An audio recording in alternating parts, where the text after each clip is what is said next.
Hi und herzlich willkommen beim PA Hub. Mein Name ist Andi und das ist mein allererstes Video und ich will euch einfach kurz erzählen, worum es heute geht. Ich will euch mit diesem Vlog zeigen, was ich letztes Wochenende gemacht habe. Ich bin als Systemer für die PA-Anlage für meinen Kollegen Jan von der Firma Wintec Media in Bornheim für einen Junggesellenverein-Event gebucht worden. Das ging von Freitag bis Sonntag. Und mit wechselndem Programm. Freitag eine ganz normale DJ-Veranstaltung mit mit Hardstyle-Musik, Flamejets, enormen Anforderungen im Bass, wozu wir später noch kommen. Und Samstag wechselt das Ganze zu einer bestuhlten Veranstaltung beziehungsweise mit Bierbänken, wo überwiegend Karnevals-Party Musik lief, wo unter anderem auch die sehr, sehr bekannte Band Brings aus dem Kölner Raum aufgetreten ist und die Band Los Rockos, die eigentlich alles spielt, was in den letzten Jahren für gute Stimmung gesorgt hat. Und Sonntag kommen unter anderem noch Ike Hüftgold und wir haben über das ganze Wochenende hin immer wechselndes Programm auf der Bühne mit verschiedenen Ansprachen, Maikrönung und so weiter. Ich will euch in diesem Video zeigen, was genau an Vorbereitungen, an Anforderungen für dieses Wochenende da waren, wie ich an die Sache rangegangen bin, wie ich das eingemessen habe und euch auch ein paar Impressionen und ein Interview vor Ort von der Veranstaltungslocation zeigen und würde sagen, Film ab!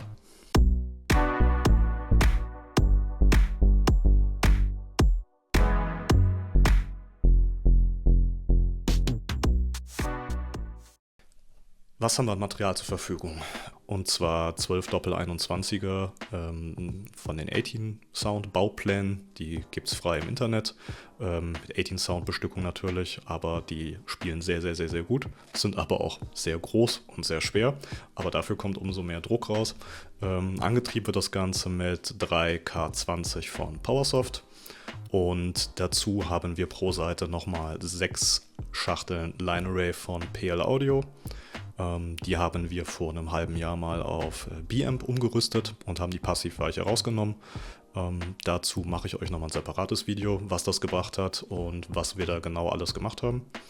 Weiterhin haben wir noch ein K20 Infill von Seeburg an einem PL Audio Powerpack sowie 3 D10K4 FP-Klone könnte man sie nennen, oder ähnlich einer FP 10.000 von Lab-Gruppen, womit das Line Array angetrieben wird und das ganze Processing und Controlling der Bässe und des Line Arrays läuft über 3 PL Audio SP48, die wir zur Verfügung haben. Ja, was uns natürlich jetzt schon mal bei der Planung hilft, ist auf jeden Fall, dass wir schon mal vorab das Bühnendesign bekommen haben. Und wir können hier schon sehen, es ist echt eine schöne große Bühne, ungefähr 5 Meter tief, 14 Meter breit und 6 Meter hoch, was natürlich für den Plan, dass wir hier ein Line Array reinhängen pro Seite, natürlich hilft, dass wir ein bisschen auf Höhe kommen und nicht direkt hier vorne, direkt im Zuschauerbereich mit der untersten Schachtel schon hängen. Genau, wir haben hier dann nochmal von oben das Ganze. Hier nochmal ein Traversen-Rig, hier vorne ist der Thekenbereich, hier sind die Ein- und Ausgänge zum Innenhof, wo auch die Getränkebuden etc. sind. Also Anforderungen für den Freitag, wo eigentlich ausschließlich DJ-Musik gespielt wird. Sehr Hardstyle-lastig, ein bisschen in die EDM-Richtung auch. Da wir hier die Flamejets vorne im Bühnengraben haben, ist hier ein Absperrgitter ungefähr auf der Höhe, so 5-6 Meter von der Bühnenkante entfernt. Und da habe ich mich jetzt entschlossen, einfach weil es optisch toll aussieht und wir sowieso den Platz haben und brauchen, ein Endfire bestehend aus 2x6 von den Doppel-21ern, die uns zur Verfügung stehen, hier hinzustellen. Und die werden wir dann natürlich am Samstag, wenn die Bands kommen und ein bisschen mehr auch auf der Bühne passiert, da kommt hier in die Mitte eine Treppe und dann werden wir die Bässe ein bisschen umstellen müssen. Dann wandern 6 Stück von den Bässen nebenan ins Zelt, in die Sektbar, wo auch Hardstyle läuft an einem Abend. Und für die Partymusik und für die Bands werden wir gucken, dass die Bühne ein bisschen ruhiger wird. Das heißt, ein bisschen mehr Auslöschung nach hinten. Das heißt, wir werden rechts und links jeweils 3 von den Doppel-21ern stellen. Den mittleren invertiert als Cardioid. Damit auch nicht so viel von der Rückwand zurückkommt, weil mit 12 Metern Abstand ungefähr zur Rückwand wird das sonst keinen so sauberen Sound geben. Das heißt, wir müssen da ein bisschen umbauen. Aber die Zeit haben wir ja. So, kleiner Szenenwechsel. Wir sind jetzt in EaseFocus 3. Das ist eine kostenfreie Simulationssoftware, womit man für eine sehr, sehr große Anzahl an Lautsprecherherstellern im Voraus ja schon ein bisschen gucken kann, wie man wie was anwinkelt, wie man was stellt, wie die Verteilung ist, wo man auch ja, diverse Sachen schon im Voraus simulieren kann, damit man nicht erst in der Veranstaltungslocation sich Gedanken dazu machen muss. Und einfach ein bisschen schneller ist und einfach auch von der Materialplanung durchaus bisschen effizienter arbeiten kann.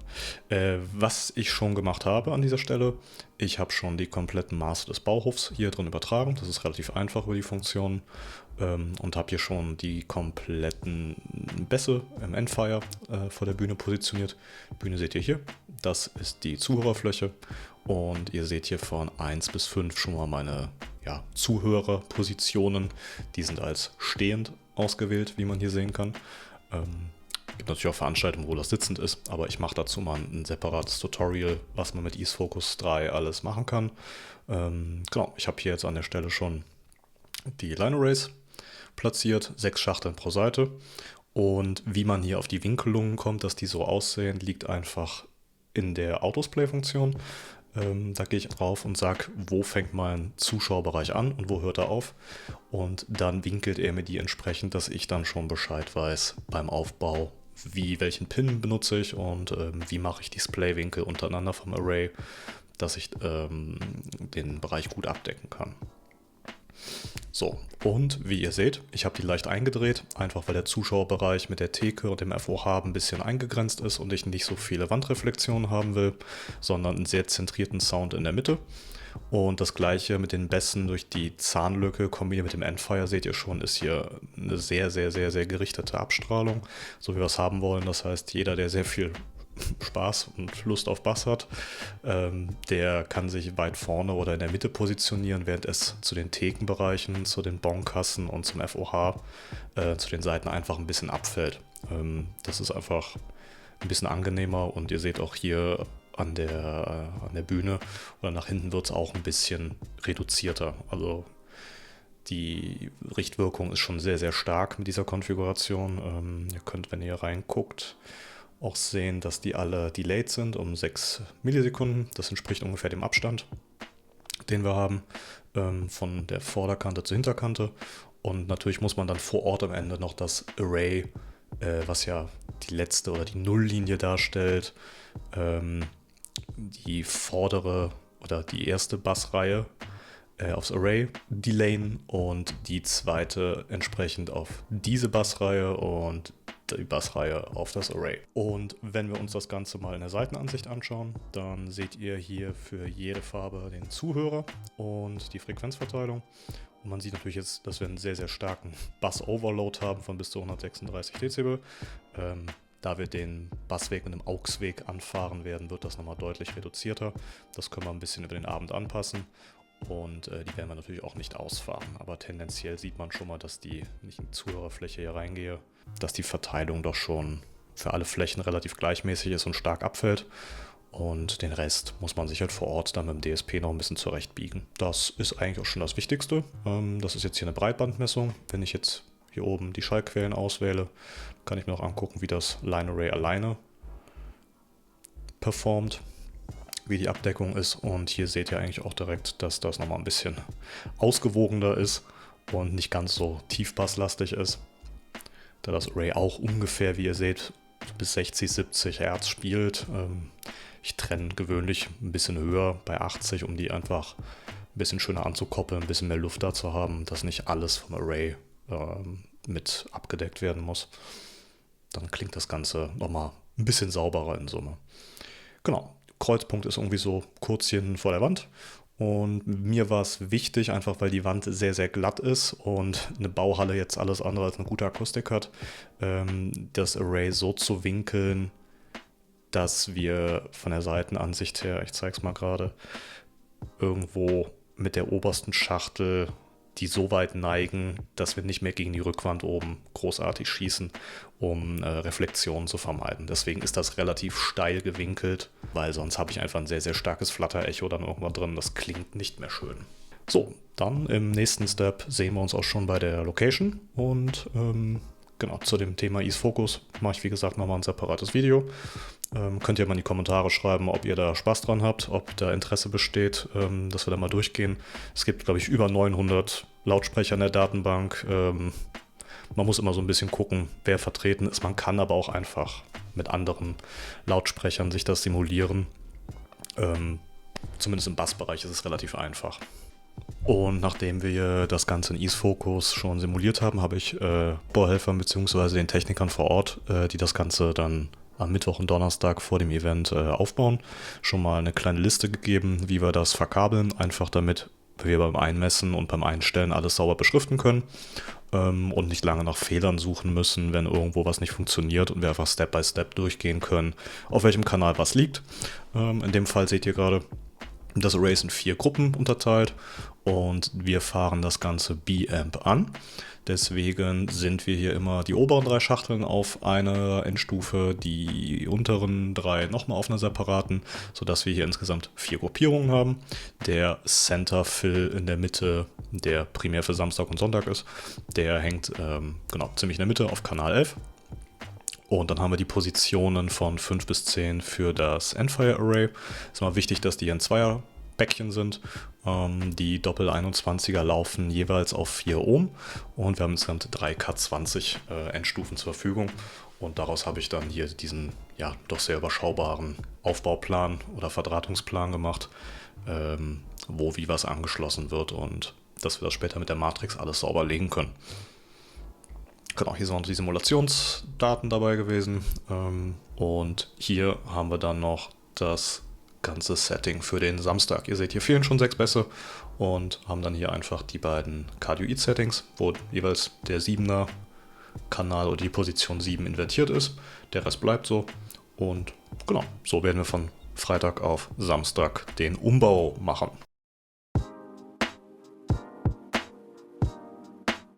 Ich habe das Ganze folgendermaßen eingemessen. Ich bin erstmal hingegangen und habe das Array geprüft, ob alles richtig war, ob die Phasen gepasst haben, ob die Pegelverhältnisse gepasst haben, ob die Kanäle alle richtig belegt waren.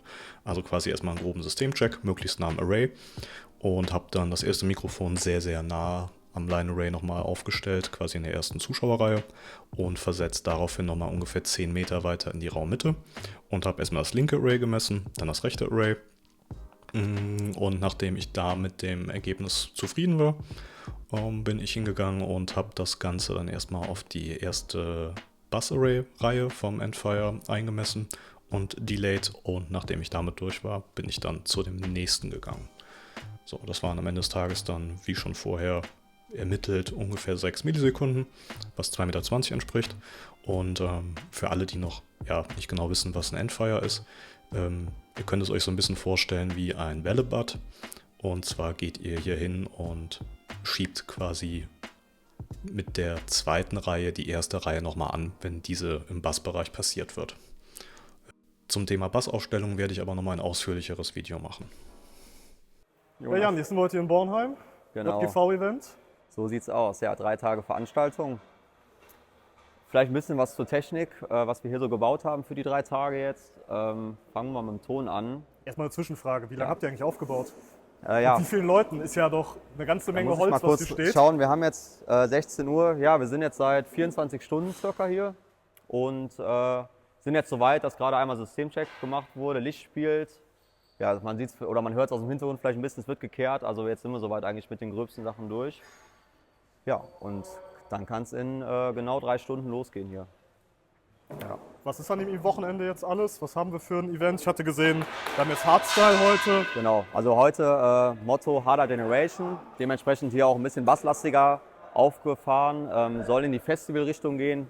Wir haben ja auch 4 G-Flames, also Flamejets, um das ganze Motto nochmal so ein bisschen zu verstärken. Festivals gehören natürlich auch viele B-Moving-Heads dazu, davon haben wir auch einige an der Zahl. Wir haben jetzt hier genau 25 Beam-Heads drin, dazu ergänzt mit Washern und ein paar Strobes, die auch als Blinder fungieren. Und so wird das eine runde Sache. Genau, also Lichtleistung ist ordentlich da. Licht haben wir da, Ton, wie man sehen kann, auch reichlich. Ja, im Endfire, wie man sehen kann, Doppel 21er, 18 Soundpläne als Bandpass, Die wie sind man selbst sieht. gebaut, ne? Die sind genau Eigenbauten. Respekt. Also geile Anlage, hat richtig Spaß gemacht, die einzumessen. Genau. Mit dem PL Audio Doppel-10er Genau. Line Array. Against Da machen wir vielleicht LA210. noch mal ein separates Video zu, wie wir das von passiv auf aktiv umgebaut haben. Ja, Und was das letztendlich gebracht hat hier drin. können wir auch mal erklären, genau. Also Und- ist wirklich super abgestimmt jetzt, geht gut voran. Wir haben eine Delay-Line noch hängen, brauchen wir eigentlich gar nicht. Das hätten wir uns tatsächlich sparen können, das geht wirklich gut voran bis nach hinten durch. So, wir haben das Array ja fast auf 5 Metern Höhe hängen Genau. und haben eine Beschallungstiefe von knapp 40 Metern. Haben natürlich aufgrund dessen, weil die Bühne 14 Meter breit ist, Ja, ziemlich exakt 14 Meter. haben uns an Centerfill hingehangen, einfach, dass hier Genau. vorne noch ein bisschen mehr, Ja. ein bisschen mehr Abdeckung da ist und das Array schön weit nach hinten schießen Genau. kann. Ist Und vielleicht noch hinzuzufügen, morgen kommt das Ganze hier weg. Die Bandpässe werden umgebaut, die Absperrgitter kommen weg und morgen wird der Bereich noch mal ein bisschen vergrößert. Und ich denke mal, heute hätte man darauf verzichten können, aber morgen steht das Publikum relativ nah zur Bühne und dann sind wir froh, dass wir den noch gehangen haben. Ne? genau, morgen bauen wir dann um von Endfire auf ein schönes Cardioid-System, weil morgen kommt ja auch Brings. Genau, Hab ich Brings haben wir gehört. da eine Coverband noch zuvor, also Brings spielt eine Stunde. Das heißt, wir brauchen eine Und, schöne ruhige Bühne morgen eigentlich. Ne? Genau, richtig. Heute richtig Vollgas und morgen ein bisschen, Morgen ein bisschen rationeller. bisschen rationeller, ein Spaß. bisschen geordneter, ein Genau. bisschen sauberer. Ja, aber die Halle hat halt natürlich so ein bisschen ihre Probleme. Das ist, Ja. das ist ein Bauhof, wo wir Ja, eine drin sind. Fahrzeughalle normalerweise. Wir haben hier eine Nutzungsänderung mit einem Brandschutzkonzept und so dürfen die dann halt als Versammlungsstätte nutzen. Ja, und dementsprechend gefließter oder Fliesen oder Steinboden, alles glatte Wände.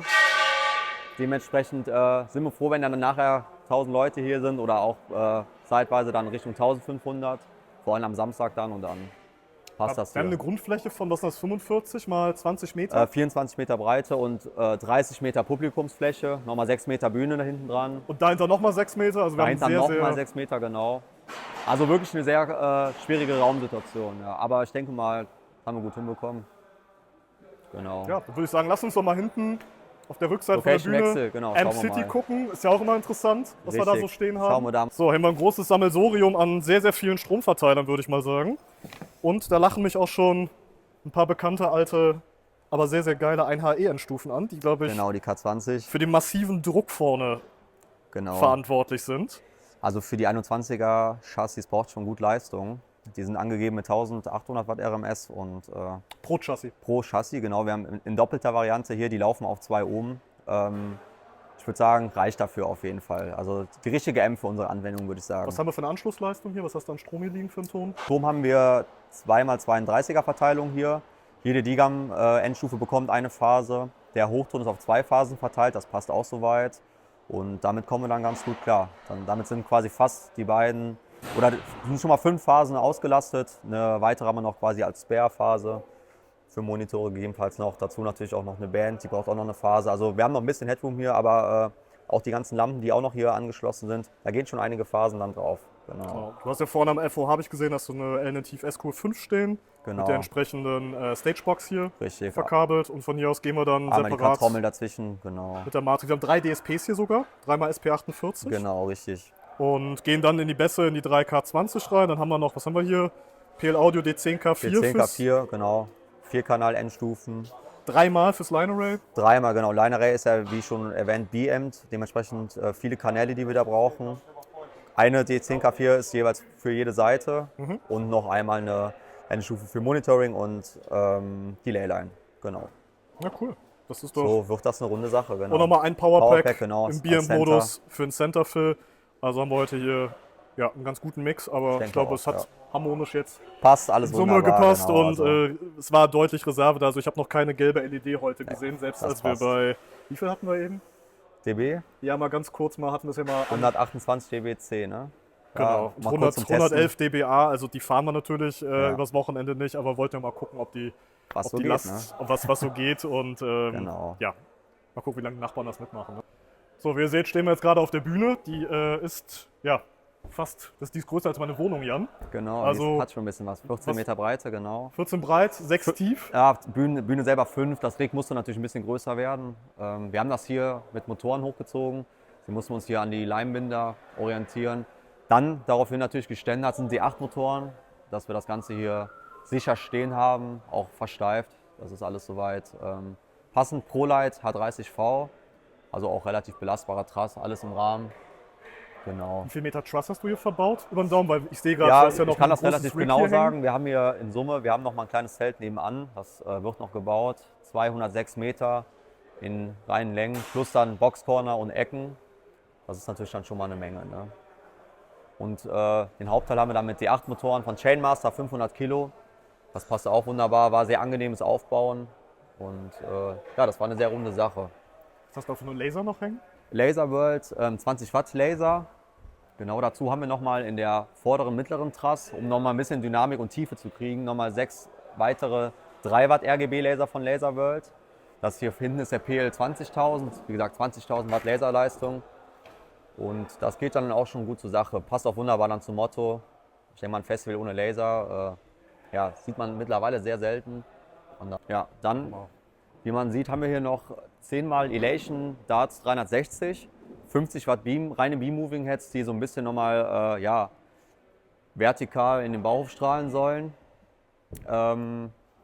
Okay, ja, auf der Backtruss haben wir dann dazu nochmal übereinander hängen 10x Elation Darts 360. Ist ein sehr besonderer Moving Head, der hat Endless Tilt, das heißt, er kann sich immer weiter drehen.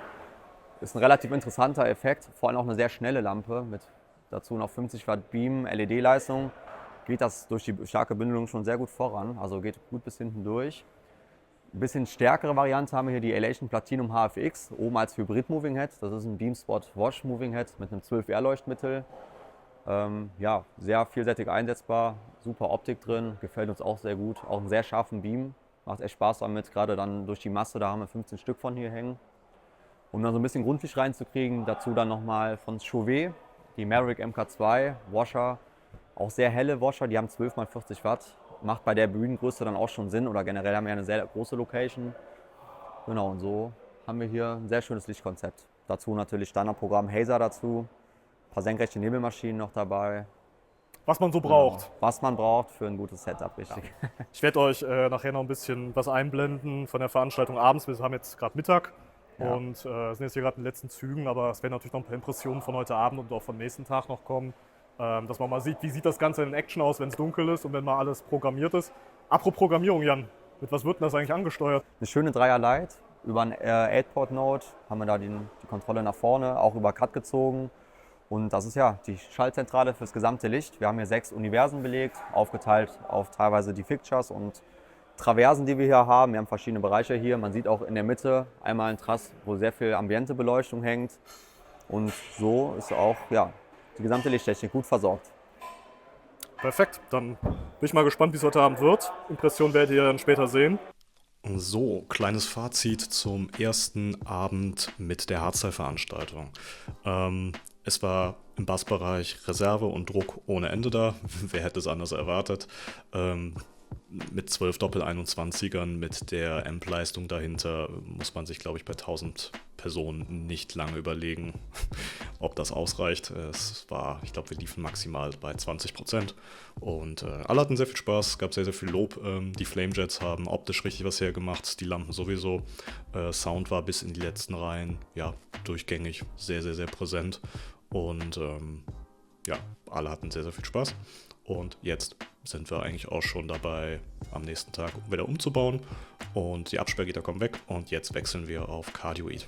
So, Tag 2. Heute mit Brinks und Los Rockos. Anlage wurde ein bisschen umgestellt, heute auch mit Delay-Line. Dafür kein Endfire mehr, heute mit Cardio. So, die Delay-Line hängt hier oben schon, wie man sieht. Ungefähr auf 20 Meter Distanz zum Line Array. Dementsprechend delayed. Wurde schon alles eingemessen. Pro Seite einmal gemessen, hier wird noch fleißig gebaut gerade. Ja, dass die Bühne vernünftig aussieht, passend zum Maifest. Und genau, wie man hier sieht, haben wir von den 12 Besten jetzt nur noch 6. Davon 4 nach vorne und jeweils im Dreier-Stack hier mit einmal invertiert, was sehr, sehr gut funktioniert. Wichtig hierbei, Plane weglassen. Cardioid braucht Platz hinter der Bühne. Dann funktioniert das Ganze auch gut. Man sieht, die Dinger sind fast 1 Meter tief. Und ja, insgesamt auf der Bühne ist wirklich Ruhe, ist auch wichtig, weil ja, wir haben tatsächlich hinter der Bühne noch knappe 10 Meter. Und damit wir uns keine unnötigen Raumeinflüsse hier reinholen, macht das schon Sinn. Für die Band ist es auch noch mal ein bisschen angenehmer. Genau, Array wurde noch mal ein bisschen stärker gewinkelt, weil heute keine Crashgitter, Publikum steht ein bisschen näher. Und dementsprechend haben wir noch einen Center-Fill hier, heute ein bisschen lauter gedreht, stark angewinkelt, um die Lücke vom Line Array ein bisschen hier einzudämmen bzw. ein bisschen aufzufrischen. Genau, gemessen haben wir einmal hier vorne, direkt in der Tischreihe, ungefähr auf der Hälfte von der Tiefe, und einmal direkt hier vorne vom Array. Das für beide Seiten einmal zusammen gemacht. So, und dann gehen wir jetzt mal gucken, weil im Gegensatz zu gestern läuft hier heute kölsche Musik, bisschen Partymusik.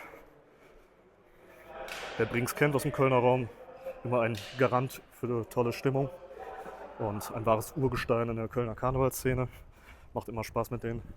Und für die, die es heute wieder ein bisschen härter mögen, gibt es halt Techno, Hardstyle in der Sektbar.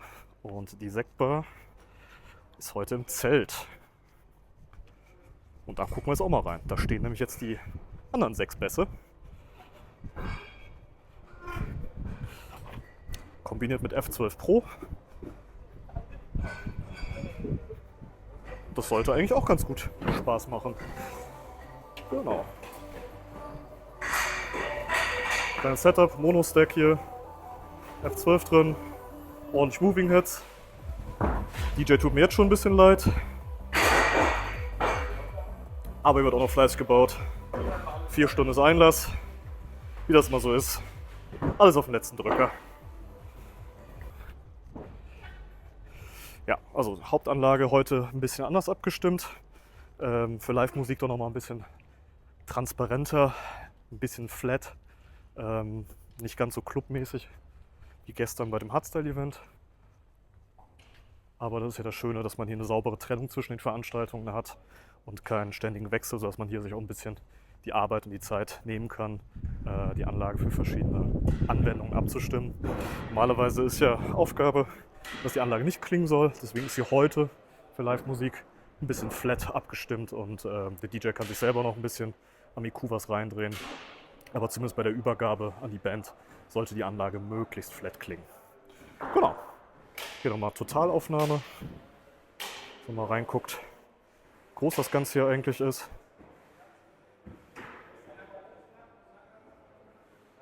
Also ist auch ordentlich Traverse verbaut. Ich glaube, der Jan hat es gestern schon gesagt.